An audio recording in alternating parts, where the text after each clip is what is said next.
Monday, August 21st, 2017, Monaco 64, home of alternative economics and contrarian views.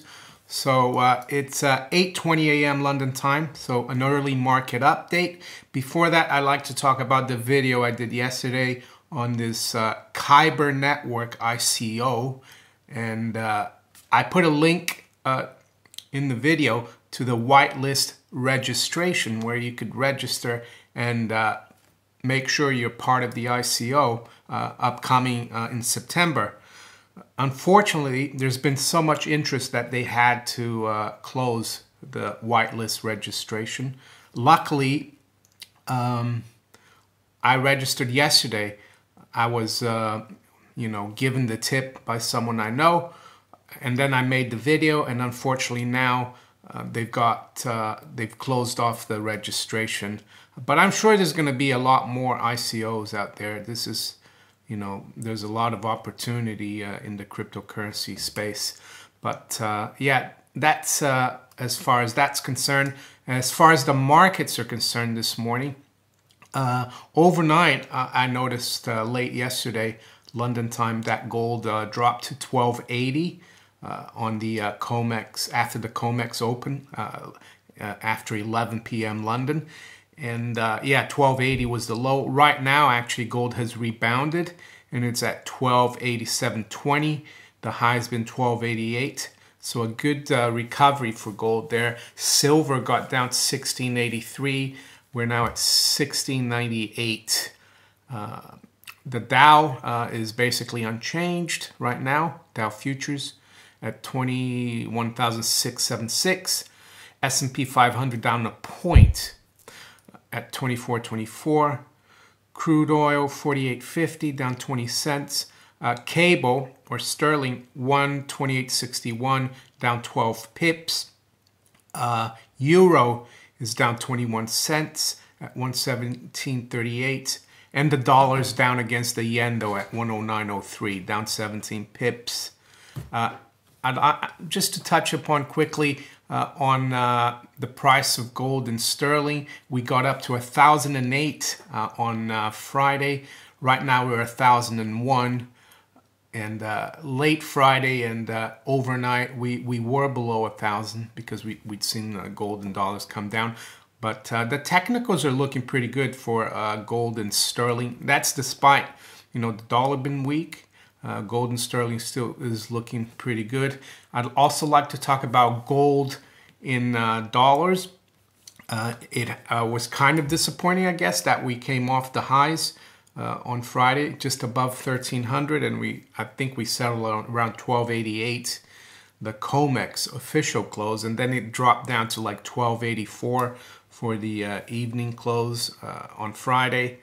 But looking here at the monthly chart, because sometimes we need to look at it more longer term, the daily moves, sometimes it's just noise. And looking at the monthly, if we close above, if we close where we are right now, 1287, for example, and I know we still got like 9 to 10 days till the end of the month, but that would be the highest close in almost 12 months.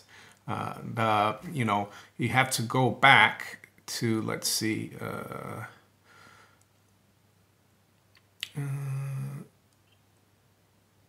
actually, yeah, you have to go back to September 2016 when gold closed at 1315. In October 2016, gold closed at 1276. So this is looking pretty good. 1300, of course, would be nice if we closed above 1300. And we've got quite a bit of time still left. What else is going on? Cryptocurrencies. I see that Ethereum is doing well this morning, above $300, 318. Bitcoin has come off a little bit. It's at 4,002. Let's have a look here. Yeah, well, 4,016. I just refreshed the prices here. I've noticed that Steam has been moving around a little bit. Yesterday, Steam got up above 150, I think 155, 156. And now it's dropped back, is down 10% at 128. So We did get below 1, so steam seems to be rebounding fairly well. The other thing I like to talk about is seasonality of crisis, financial crisis. And we are entering that period, September, October. If you go back in history, the crash of '29 in October. If you look at the 1987 crash, October. If you look at the ERM crisis, which was in 1992, when the pound had to leave the ERM system, which was exchange rate mechanism, that was the precursor to the euro. The pound collapsed in September 1992. Interest rates had to be risen to 15% by the Bank of England to defend the pound, and then the same day they cut it back down. It was a crazy time, September 1992. Then you go to September 2001. We know what happened then, and that the markets were shut for, was it a week? I don't remember, but the markets were shut. And then you go to 2008, September, October 2008. That was, Lehman September 2008. So we are entering interesting period. I'm not saying we're going to have a crisis this September, October, but if there will be one, it could be, there's a good chance that it could be at this period of time. Someone pointed out to me that an article in Zero Hedge about cryptocurrency, and it says U.S. lawmakers draft bill protecting cryptocurrencies from government interference. And it's from Cointelegraph. It says Cointelegraph reports that the bill, which will provide protection to cryptocurrencies that comply with certain minimum requirements to prevent them from being used used by those engaged in illegal business practice like drug trafficker and terrorists, is expected to be filed in September 2017, according to Daily Caller. Based on reliable source, at least one Republican senator and 2 Republican congressmen are working on draft legislation. The legislation, however, legislators, however, have requested that should not be identified due to the sensitivity of the issue and the complexity of the proposed solution. I'm not too sure about this, what they mean by protection, they say in the article. Maybe it could mean the opposite. It could mean that they want to actually regulate it, and I'm not sure if it's a great thing for cryptocurrencies. I think the less government gets involved in it, the better. I know that criminals probably do get involved in cryptocurrencies, but criminals get involved in all currencies, even fiat currencies, US dollars, pounds, everything. So it's very difficult to keep criminals from operating because they don't respect the law. Anyway, what else is going on?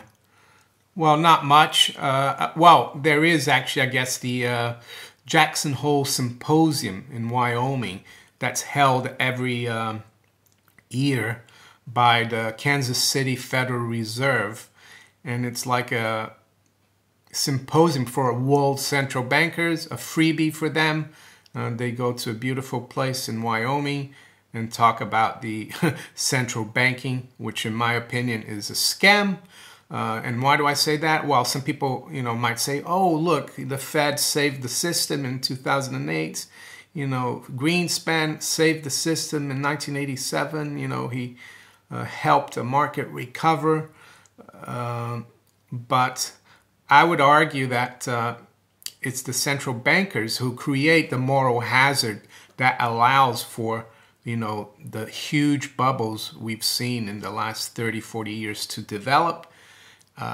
And then they have to clean up their own mess by implementing even more wacky monetary policy. And that's where we are right now.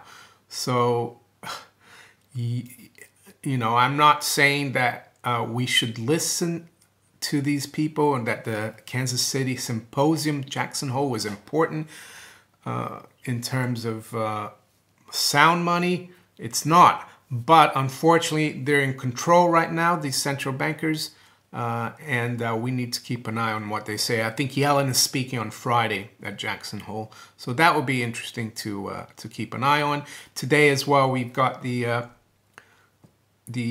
solar eclipse in the U.S. starting in Oregon and finishing in South Carolina.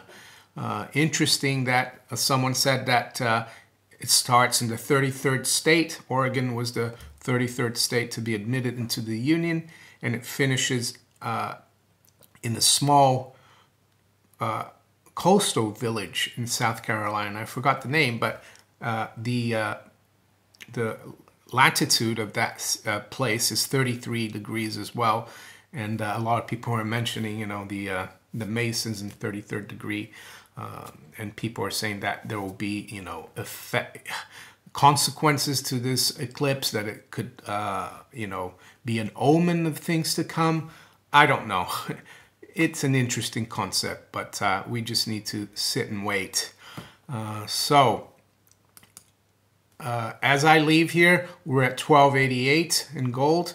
I know it's frustrating. We're back below that 1295 level, but I still think gold and silver are going to do well. Encouraging that we've rebounded off the 1280 low we've seen overnight. Usually if gold was going to go further down, we would be probably at 1275 right now. So please like, share, and subscribe to my channel if you haven't yet. And also follow me on steemit.com. I'm also on Twitter at Maneko64. And I'll talk to you later. Take care.